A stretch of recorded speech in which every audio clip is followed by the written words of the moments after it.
President Trump has announced that White House Secretary Sarah Huckabee Sanders is leaving her job. He tweeted, quote, "She is a very special person with extraordinary talents who has done an incredible job. I hope she decides to run for governor of Arkansas. She would be fantastic. Sarah, thank you for a job well done." CBS News White House correspondent Ben Tracy joins me now on the phone.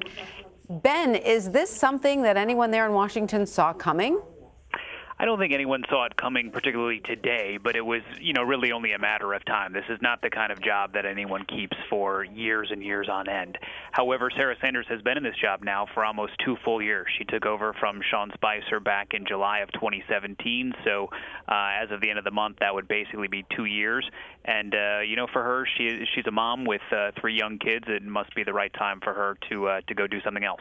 And any word on who may replace her? So far, there is not. But as you can imagine, here in Washington, there will be a lot of speculation about who that next person will be. And there was certainly no specific event that triggered this, as far as we know. Is that right, Ben? There doesn't seem to be. Sarah Sanders, especially given her very public role in the administration, has been one of the few people who has really remained out of the line of fire from President Trump. He clearly likes her and respects her. She's had a seat at the table at a lot of big events. And she is somebody that he's never publicly criticized. And that's pretty remarkable in that role. She has, however, been criticized by members of the media who don't see her as fully doing her job as the White House press secretary. A case in point would be that it has been more than 100 days since she has done an official White House briefing here at the White House. I was just about to mention that, Ben. I mean, a lot of journalists have complained about that, understandably. Was there ever an official reason that Sarah Huckabee Sanders gave for seemingly stopping press briefings? It's just something that seemed to happen over time. Clearly, the president had tweeted out at one point that there's no point to doing these briefings anymore. I think the president felt that it was more kind of members of the media were showing off. That was his criticism of it.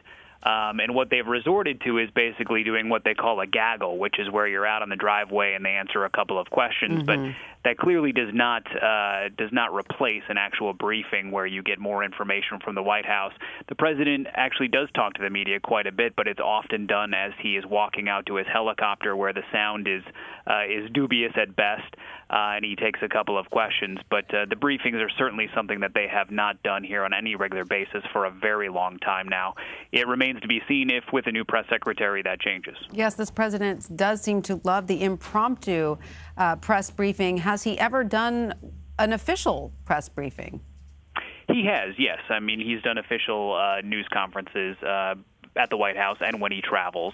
When he travels overseas or when foreign leaders are here at the White House, those are often relatively short.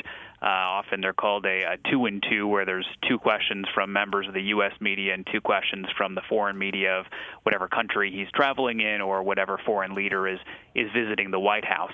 But yes, there have in the past been full-on news conferences, but those are very rare under this president. He seems to prefer the more impromptu style, where he can kind of do it at the time of his choosing and stay as long or as short as he'd like. A little bit more control there. All right. Ben Tracy, we thank you so much for that.